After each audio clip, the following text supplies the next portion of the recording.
Hello everyone, welcome back to CY competition classes. आज की इस वीडियो में हम आपसे डिस्कस करेंगे geometrical isomerism in cyclic compound. Previous video में हम ज्योमेट्रिकल आइसोमेरिज्म के बारे में डिस्कस कर चुके हैं। व्हाट इज ज्योमेट्रिकल आइसोमेरिज्म, क्या होता है, इसके बारे में डिस्कस कर चुके हैं। और आइसोमेरिज्म क्या होते हैं, इन सब के बारे में हम प्रीवियस वीडियो में डिस्कस नहीं कर चुके हैं। अगर अभी तक आपने प्रीवियस वीडियो को वॉच नहीं किया है तो उसका लिंक आपको आई बटन में मिल जाएगा, आप वहाँ से जाके देख सकते हैं। तो geometrical isomerism in cyclic compound, जो साइक्लिक कंपाउंड होते हैं उसमें आप ज्योमेट्रिकल आइसोमेरिज्म को कैसे देखेंगे, तो उसको आज हम इस वीडियो में देखेंगे। आज का एक वीडियो आपके लिए काफ़ी हेल्पफुल होने वाला है। अगर आप किसी भी कम्पिटिटिव एग्जाम्स की तैयारी कर रहे हैं तो इसके लिए आप हमारे चैनल सीवाई कंपटीशन क्लासेस को सब्सक्राइब जरूर कीजिए। और आप किसी नए टॉपिक पे वीडियो चाहते हैं तो आप हमें कमेंट करके ज़रूर बताइए कि आप किस टॉपिक पे सबसे ज़्यादा वीडियो देखना चाहते हैं। तो अब हम देखेंगे कि ज्योमेट्रिकल आइसोमेरिज्म।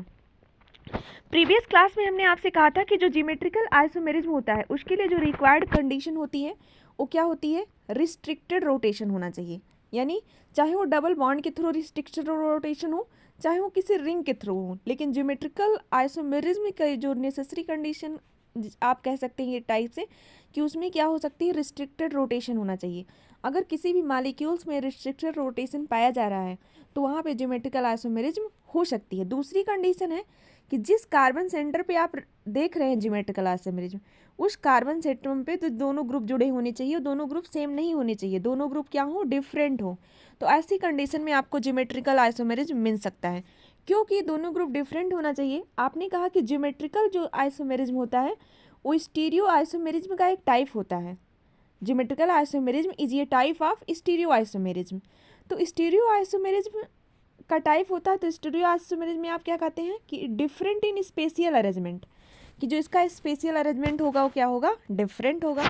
तो इसीलिए कार्बन से दोनों ग्रुप जो होने चाहिए वो सेम नहीं होना चाहिए। आप जिस भी कार्बन पे देख रहे हैं दूसरा रिस्ट्रिक्टेड रोटेशन होना चाहिए। आगे हम देख रहे हैं कि इसको आप कैसे डिफाइन करेंगे। Geometrical isomerism is also possible in cyclic compound, there can be no rotation about carbon carbon single bond forming a ring. जो भी आपका कोई 3 मेंबर्ड रिंग हम बना दिए, अगर हम कहें कि इस रिंग को, इस कार्बन को आप क्या करिए, जो भी ये कार्बन मॉलिक्यूल्स लगा इसके थ्रू इस रिंग को रोटेट कर दीजिए। तो आप अगर इस रिंग को रोटेट करेंगे तो ये बॉन्ड क्या होंगे, तोड़ना पड़ेगा, तभी ये रिंग का रोटेशन होगा, नहीं तो नहीं होगा। तो इसीलिए जो अभी आपके साइक्लिक सिस्टम होते हैं इसमें रिंग रिस्ट्रिक्टेड रोटेशन पाया जाता है, यानी ring can not be easily rotate. अगर ऐसी कंडीशंस है पहली वाली। दूसरी, अगर यहाँ से दोनों ग्रुप डिफरेंट लगे हुए हैं अथवा किसी भी कार्बन पे जहाँ पे आप देख रहे हैं आइसोमेरिज्म, तो उस कंडीशन में वो ज्योमेट्रिकल आइसोमेरिज्म शो करेगा। इसको देखिए, हमने यहाँ पे लिखा हुआ geometrical isomerism is also possible in cyclic compound, there can be no rotation about carbon carbon single bond forming a ring because rotation would break the bond and break the ring. क्योंकि rotation जो होगा वो break कर देगा, bond को भी break कर देगा, यहाँ पे सॉरी BOND होगा, बॉन्ड को ब्रेक कर देगा and break the ring, ring को भी ब्रेक कर देगा। यहाँ पे हम एग्जाम्पल्स लिए हैं। For examples 1,2 dimethyl cyclopropane. अगर आप 1,2 डाईमेथाइल साइक्लोप्रोपेन ले रहे हैं तो इसके दो आइसोमेरिक फार्म बनेंगे, दो ज्योमेट्रिकल आइसोमेरिज्म बनेंगे। एक तो सिस फार्म होगा और दूसरा क्या होगा, ट्रांस फार्म होगा। तो हम देख रहे हैं इसको यहाँ से, ये आपका एग्जाम्पल्स है डाईमेथाइल साइक्लोप्रोपेन, 1,2 डाईमेथाइल साइक्लोप्रोपेन। तो आपने क्या कर दिया, एक साइक्लोप्रोपेन की रिंग बना दिया यहाँ पे। अब 1 और 2 पोजीशन में लगाना है डाईमेथाइल, माना इसको कार्बन 1 मान रहे हैं, 2 मान रहे हैं, 3 मान रहे हैं। तो 1 2 पे क्या करिए, डाईमेथाइल साइक्लोप्रोपेन हो गया। एक बार क्या करिए, दोनों मेथाइल ग्रुप के इस तरीके से लगा दीजिए, दोनों मेथाइल ग्रुप को ऊपर लगा दीजिए और दोनों हाइड्रोजन को क्या कर दीजिए, नीचे लगा दीजिए। तो ये वाला जो प्रेजेंटेशन मिलेगा इसे आप क्या बोलेंगे, सिस आइसोमर्स बोलेंगे। लेकिन अगर यहीं एक सी हाइड्रोजन को ऊपर कर दीजिए, CH3 को नीचे कर दीजिए, CH3 को नीचे कर दीजिए, हाइड्रोजन को ऊपर कर दीजिए, हाइड्रोजन को नीचे कर दीजिए, तब आप देखेंगे यहाँ तो दोनों ग्रुप क्या थे, सेम साइड में थे। यानी अगर दोनों ग्रुप आपके सेम साइड में थे तो यहाँ का जो अरेंजमेंट था कुछ और था, यहाँ की डिस्टेंस कुछ और थी।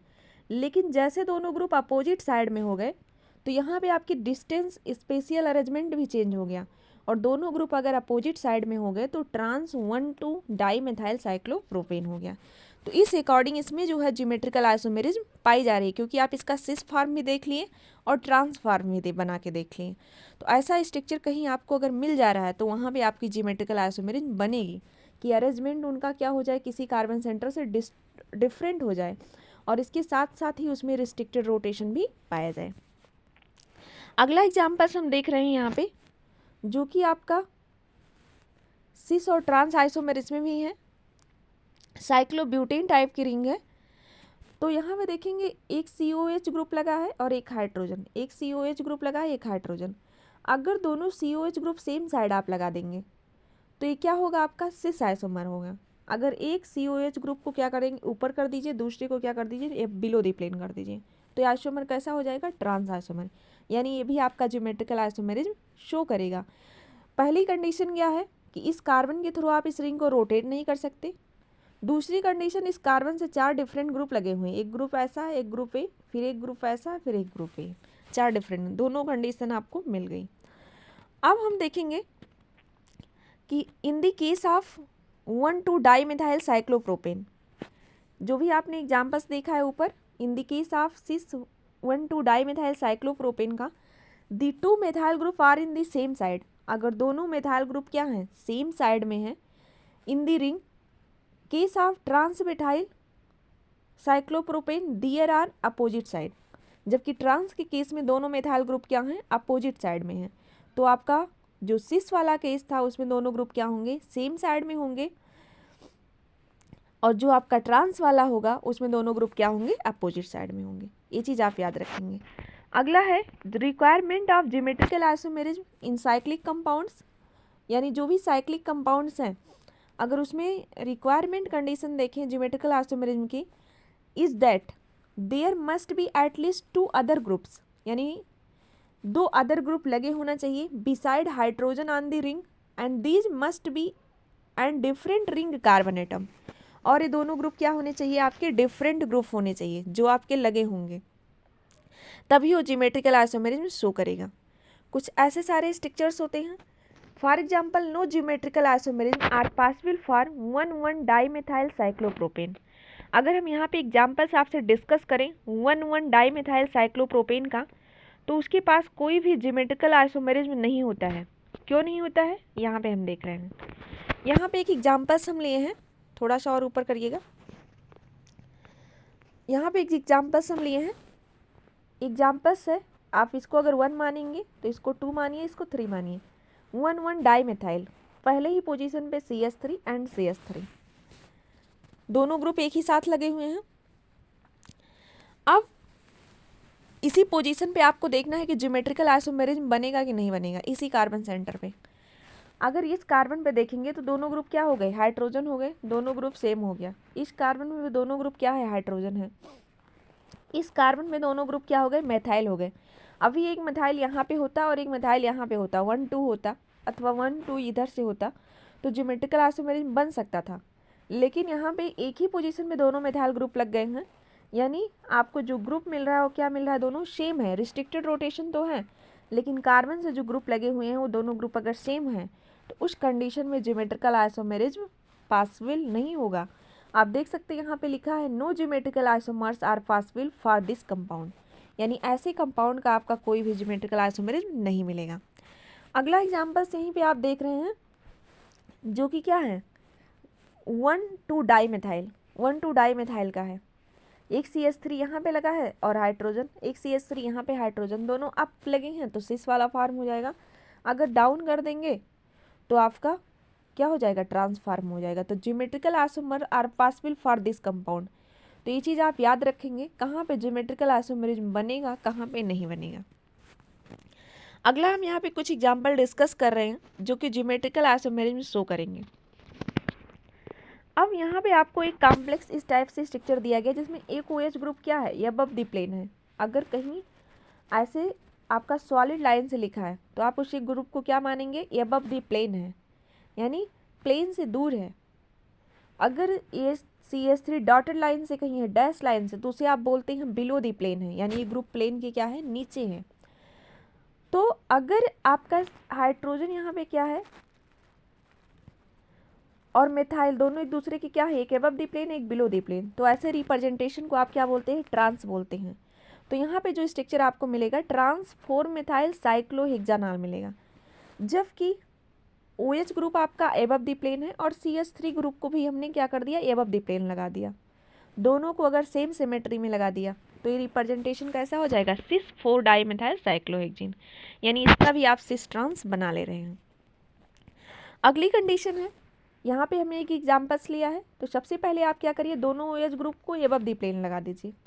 अगर दोनों OH group above the plane लगे हैं तो क्या होगा, सेम साइड होगा। अगर आपको कोई चीज़ नहीं समझ में आ रहा है तो आप हमें कमेंट करके बता सकते हैं कि इस टॉपिक में हमें डाउट है, हम प्रयास करेंगे कि उसको रिपीट करें और उसके कुछ और एग्जाम्पल्स आपके साथ लेके आएंगे। लेकिन आपको जो भी प्रीवियस वीडियो दिया गया है आप सबसे पहले उस प्रीवियस वीडियो को वॉच जरूर करेंगे।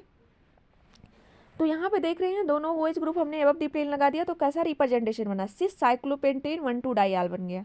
अब एक OH ग्रुप को तो एबव द प्लेन रहने दे रहे हैं और दूसरे OH ग्रुप को क्या कर दे रहे हैं, बिलो द प्लेन कर दे रहे हैं। तो अगर ऐसा रिप्रेजेंटेशन आपको कहीं मिल रहा है तो ऐसे रिप्रेजेंटेशन को आप क्या बोलेंगे, ट्रांस साइक्लोपेंटेन 1,2 डाइआल। तो ये रिप्रेजेंटेशन आपका क्या हो गया, ट्रांस हो गया। अगर कोई स्ट्रक्चर आपको मिल रही है उसमें सिस भी मिल रहा है और ट्रांस भी मिल रहा है तो ऐसी कंडीशन में ये आपका ज्योमेट्रिकल आइसोमेरिज्म शो करेगा। दूसरी कंडीशन हम यहाँ पे देख रहे हैं, यहाँ पे एक क्लोरीन लगा है और एक ब्रोमीन लगा है। क्लोरीन को हमने क्या कर दिया, एबव द प्लेन लगा दिया और ब्रोमीन को क्या कर दिया, बिलो द प्लेन लगा दिया। ऐसे कंडीशन में जो भी हमारा स्ट्रक्चर बना, एक एबव द प्लेन और दूसरा बिलो द प्लेन, तो ये कैसा रिप्रेजेंटेशन मिला, ट्रांस मिल गया। अगर दोनों को हम बिलो द प्लेन कर दें या तो दोनों को एबव द प्लेन लगा दें, दोनों सॉलिड लाइन से लगा दें अथवा दोनों ब्रोकन लाइन से लगा दें, तो ऐसे रिप्रेजेंटेशन को आप क्या बोलेंगे, सिस बोलेंगे।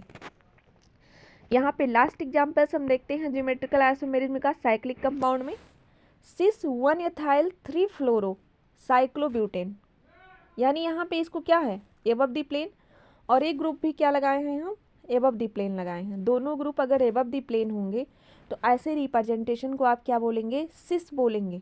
यहाँ पे एक ग्रुप को हमने क्या किया, एबव द प्लेन लगा दिया और दूसरे ग्रुप को क्या कर दिया, बिलो द प्लेन लगा दिया, तो एक ऐसा रिप्रेजेंटेशन हो गया आपका, ट्रांस रिप्रेजेंटेशन हो गया। तो यहाँ पे अगर हमने बताया कि दोनों की रिक्वायरमेंट कंडीशन क्या है, सबसे पहला कंडीशन है कि वहाँ पे रिस्ट्रिक्टेड रोटेशन होनी चाहिए, यानी रिंग आसानी से रोटेट ना कर सके। दूसरी चीज़ है कि जो भी कार्बन पे हम देख रहे हैं ज्योमेट्रिकल आइसोमेरिज्म, उस कार्बन पे जो ग्रुप लगे होने चाहिए दोनों ग्रुप सेम नहीं होने चाहिए। अगर ऐसी कंडीशन मिल रही है तो आपका ज्योमेट्रिकल आइसोमेरिज्म शो करेगा। तो यहाँ पे जो भी हम एग्जांपल्स आपसे डिस्कस कर रहे हैं वो सारे एग्जांपल्स आपकी एग्जाम पॉइंट ऑफ व्यू से बहुत बहुत इंपॉर्टेंट होने वाले हैं। आप इन सारे का नोट्स ज़रूर प्रिपेयर करिए। अब हम मिलेंगे आपसे नेक्स्ट वीडियो में, नेक्स्ट इसके साथ का जो आइसोमेरिज्म है ऑप्टिकल आइसोमेरिज्म के साथ। Thanks for watching this video, please like share and subscribe to my channel. Thank you.